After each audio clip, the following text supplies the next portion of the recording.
राम कृष्ण हरी जय जय राम कृष्ण हरी, राम कृष्ण हरी जय जय राम कृष्ण हरी, राम कृष्ण हरी जय जय राम कृष्ण हरी, राम कृष्ण हरी जय जय राम कृष्ण हरि हरि राम कृष्ण हरि जय जय राम कृष्ण हरि, राम कृष्ण हरि जय जय राम कृष्ण हरि, राम कृष्ण हरी जय जय राम कृष्ण हरी, राम कृष्ण हरी जय जय राम कृष्ण हाय राम कृष्ण हरि जय जय राम कृष्ण हरि, राम कृष्ण हरी जय जय राम कृष्ण हरी, हरि राम कृष्ण हरि जय जय राम कृष्ण हरि, राम कृष्ण हरी जय जय राम कृष्ण हरी, राम कृष्ण हरि जय जय राम कृष्ण हरि, राम कृष्ण हरी जय जय राम कृष्ण हरी, राम कृष्ण हरि जय जय राम कृष्ण हरि, राम कृष्ण हरी जय जय राम कृष्ण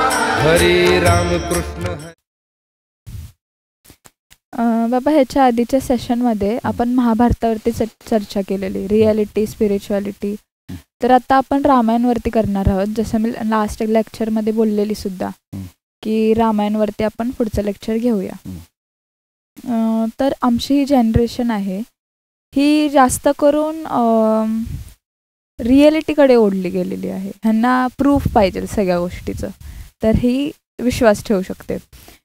पण आमच्या जनरेशनमध्ये बऱ्यापैकी 80 to 90% मुलं ही गीता, ग्रंथ, संत, साहित्य ह्यांना हे सगळं माहितीच नाही आहे. हां. आणि तुमचा जो प्रयत्न चालला आहे की यंग जनरेशनला त्या परमार्थाकडे किंवा भक्ती मार्गाकडे ओढलं जावं, ह्याचा तुम्ही जरा एक्सप्लेनेशन देऊ शकता आम्हाला? आणि फर्स्ट ऑफ ऑल हे रामायण आहे काय हे जरा आम्हाला सांगा. ओके. महाभारताच्या सेशनमध्ये मी तुला बोललो होतो की दृश्य आणि अदृश्य, सगुण आणि निर्गुण, व्यक्त आणि अव्यक्त. जसं शून्याची किंमत काहीच नाहीये, पण काहीच नाही हे कळण्यासाठी शिक्षक शून्य काढतात, गोल काढतात. म्हणजे तो आकार देतात. आकाराशिवाय शून्य कळत नाही, शून्याचा अर्थ कळत नाही. बरोबर आहे. आता शून्याचा अर्थ काय, तर काहीच नाही. मग काहीच नाही मांडायचं नाही का? मग तो काहीच नाही कळणार कसा? तो आकारात आणला, गोल, म्हणून शून्य कळाला. तसं निर्गुण परमात्मा, अव्यक्त परमात्मा, ब्रह्मांडाचं सूत्र ज्याच्या सत्तेनं चालतं, ब्रह्मांडाचं सूत्र ज्याच्या हातात आहे, तो दिसत नाही, तो लक्षात येत नाही. बघा, वायू असे सकळा ठाई परी ना कळे कवणासही, आसुनिया देही परी अलिप्त असे.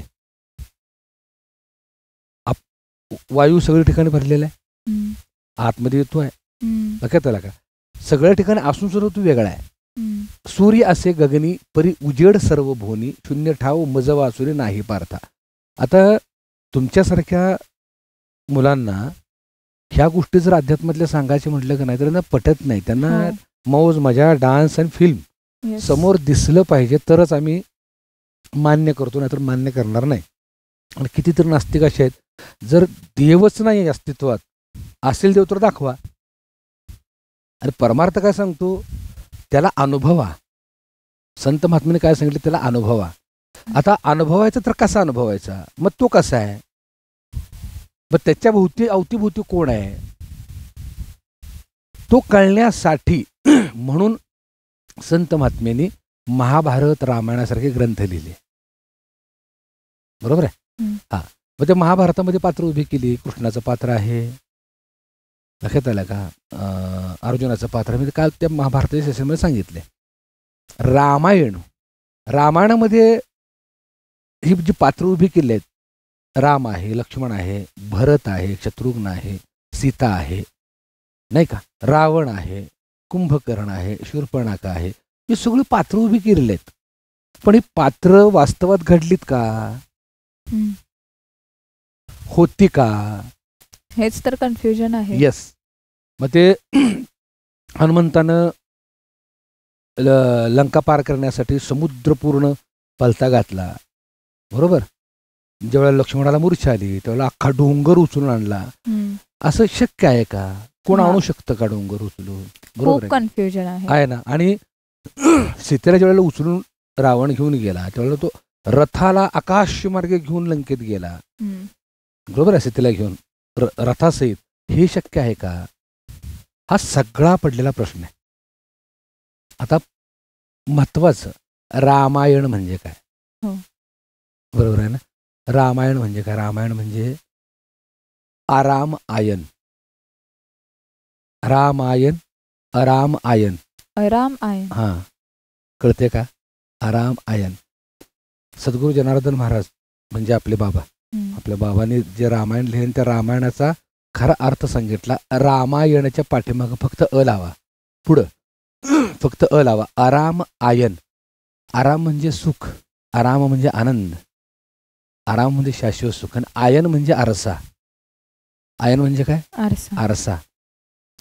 राम आयन देव पाहण्याचा आरसा. आराम आयन आनंद मिळवण्याचा आरसा, आनंद पाहण्याचा आरसा. म्हणजे आरामायन. आरामायन म्हणजे सुख पाहण्याच्या आरशाला रामायण म्हणतात. Okay okay. पण बाबा हे रामायण आहे, हे रामायण लिहिलंय कोणी लिहिलंय? तर वाल्मिकांनी लिहिलंय. पण हे वाल्मिकांनी आधी लिहिलंय आणि मग रामायण घडलंय हे असं आम्ही ऐकलंय. तर हे कसं होऊ शकतं? नाही, तसं नाही येते. एक गोष्ट लक्षात ठेव, आधी लिहिलं आणि मग रामायण घडलं असं होणार नाही. आधी लिहिलं याचा अर्थ आधी अनुभवलं, आधी अनुभवलं आणि मग त्यांनी आलेला अनुभव लेखणीतून उतरला. ते कसं अनुभवलं? अनुभवलं कसं?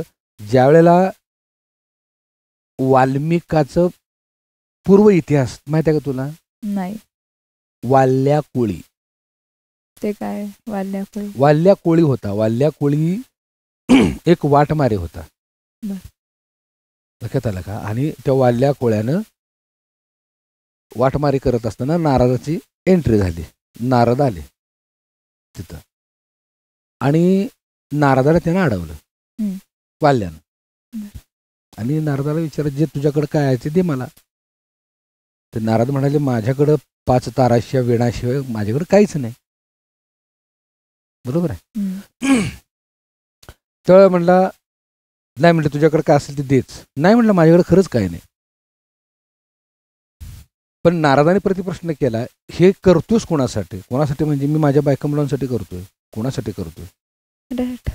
आता सिद्धांत बघ, तू जर बायका मुलांसाठी करत असशील तर तुझ्या बायका मुलांना जाऊन विचारून ये की मी जे कर्म करतोय, पापकर्म करतोय, त्या कर्मामध्ये तुम्ही हिस्सेदार आहात का, वाटेकरी आहात का? ओके. बरोबर आहे. हा झाला दृष्टांत. सिद्धांत काय सांगतोय? वाल्या कुळे हा वाटमारे होता. म्हणजे कोण? सर्वसामान्य. या युगात, कलियुगातली सगळी वाटमारेच आहेत, प्रपंच करणारेच आहेत. आणि कोणासाठी वाटमारे करतायत? वाटमारे करणं म्हणजे या ना त्या मार्गाने पोट भरणं, आपलं पोट भरणं आणि प्रपंचातल्या प्रत्येकाचं पोट भरणं. मग व्यवसायाच्या, व्यापाराच्या, नोकरीच्या, धंद्याच्या, उद्योगाच्या माध्यमानं प्रपंच करणाऱ्याला वाटमारे म्हणतात.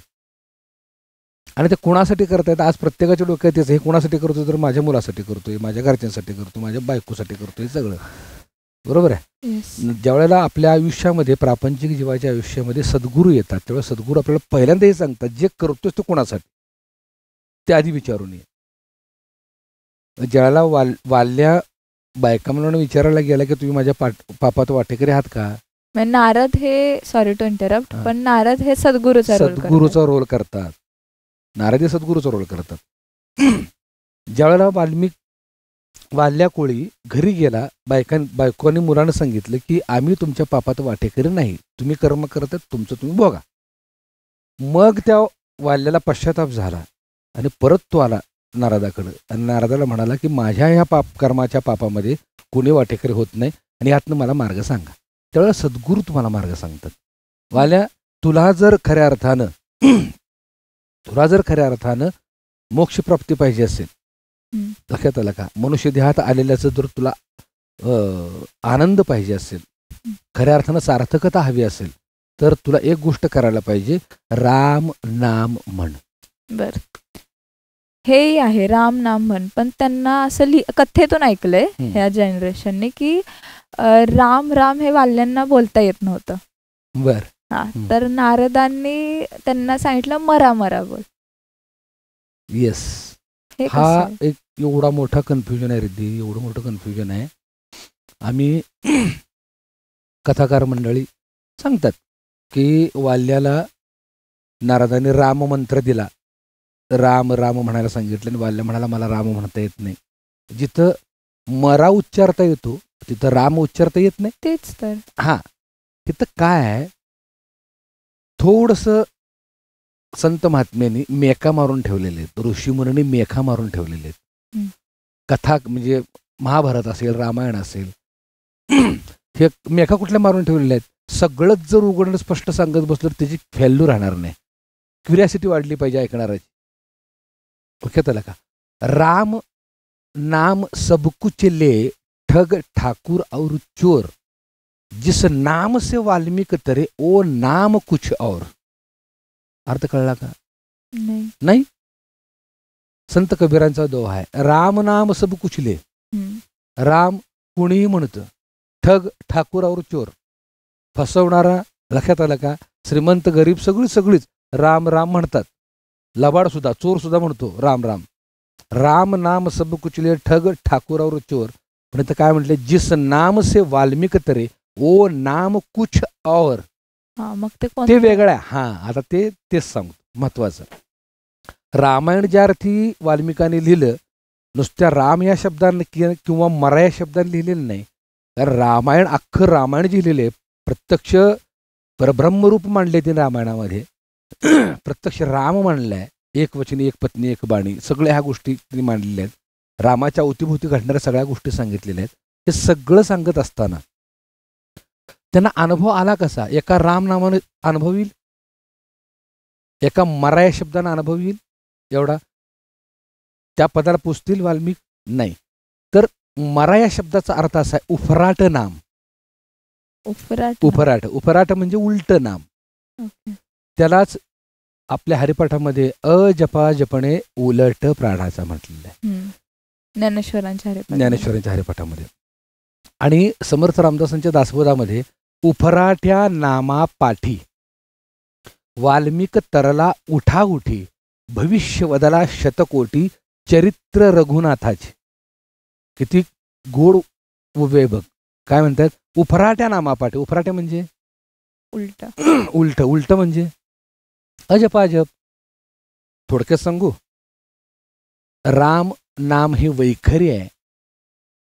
लक्षात आलं का? आणि त्या रामाचं उलट नाम जे आहे ते अजपाजप आहे, ते परेच आहे, ती साधना आहे, ते ध्यान आहे. मरा नाही. मरा टेम्पररी फक्त रामाचं उलट करून मरा म्हटलेला आहे, पण त्याचा गुह्यार्थ असा आहे उफराट नाम. वैखरी हे पुढं प्रेझेंट होतं आणि अजपाजप हे आतून येतं. ते उलट दिशेनं आत जावं लागतं. मुक्ताबाईचा अभंग आहे बघ, उलट उलट माघारा गड्या. आहे का नाही? फिर गोते काशी. म्हणजे उलट म्हणजे अंतर्मुख हो. आणि जिथून तुझी सुरुवात झाली, कुठून सुरुवात झाली प्रत्येक जीवाची? नाभीपासून. आणि नाभीमध्ये जो ध्वनी निर्माण होतो त्याला अनाहत नाद म्हणतात, त्याला अजपाजप म्हणतात, त्याला परेचं नाम म्हणतात, त्याला अनिर्वाच्य नाम म्हणतात, त्याला महावाक्य म्हणतात. आणि ते महावाक्य सद्गुरूच्या माध्यमानं, नारदरूपी सद्गुरूच्या माध्यमानं वाल्याला मिळालं. आणि त्या वाल्यानं ते चिंतन सुरू केलं, ध्यान. म्हणजे शेवटी आपण फिरून कुठे येतोय? मेडिटेशन. येस, मेडिटेशनवर येतोय, ध्यानावर येतोय. आणि जोपर्यंत अंतर्मुख होऊन ते नाम, उफराट जे नाम आहे जपाजप नाम, त्या नामाच्या माध्यमानं ध्यान, खोल ध्यान ज्यावेळेला जातं त्यावेळेला खऱ्या स्वरूपाची ओळख होते. मी कोण आहे? मी कुठून आलोय? माझं कर्तव्य का? माझा अधिकार काय? या ध्यासाने माझा संबंध नाही. आणि मग क्युरियासिटी वाढते, मग उत्सुकता वाढते, मग चिकित्सा वाढते. आणि मग नेमकं काय आहे? ज्यावेळेला नारदाने अनुग्रह दिला वाल्याला, लक्षात आला का? आणि तो वाल्या सर्वसामान्य प्रापंचिक जीव, त्याचं प्रत्येक आहे बरं ते वाल्याकोळच. सर्वसामान्य म्हणजे नोकरी चाकरी करणारा, लक्षात आला का? आणि कामधंदा करून पोट भरणारा जीवात्मा ज्या वेळेला त्याला एका सद्गुरूकडून अनुग्रह मिळतो आणि तो ज्या वेळेला नामाचं चिंतन करतो त्यावेळेला तो मेडिटेशनला लागतो, ध्यानाला लागतो. आणि हे सगळं करत असताना आतल्या घडामोडी तिच्या लक्षात येतात. मुलाधारापासून ब्रह्मरंध्रापर्यंतच्या सगळ्या घडामोडी तिच्या लक्षात येतात. आणि मग त्याला कळतं राम कोण आहे. ओके, मग हे रामायण घडलेलं आहे. राम कृष्ण हरी जय जय राम कृष्ण हरी. राम कृष्ण हरी जय जय राम कृष्ण हरी. राम कृष्ण हरी जय जय राम कृष्ण हरी. राम कृष्ण हरी जय जय राम कृष्ण हरि हरि राम कृष्ण हरि जय जय राम कृष्ण हरि. राम कृष्ण हरि जय जय राम कृष्ण हरि. राम कृष्ण हरी जय जय राम कृष्ण हरी. राम कृष्ण हरी जय जय राम कृष्ण हाय राम कृष्ण हरि जय जय राम कृष्ण हरि. राम कृष्ण हरी जय जय राम कृष्ण हरी. हरि राम कृष्ण हरि जय जय राम कृष्ण हरि. राम कृष्ण हरी जय जय राम कृष्ण हरी. राम कृष्ण हरि जय जय राम कृष्ण हरि. राम कृष्ण हरी जय जय राम कृष्ण हरी. राम कृष्ण हरि जय जय राम कृष्ण हरि. राम कृष्ण हरी जय जय राम कृष्ण हरी. हरि राम कृष्ण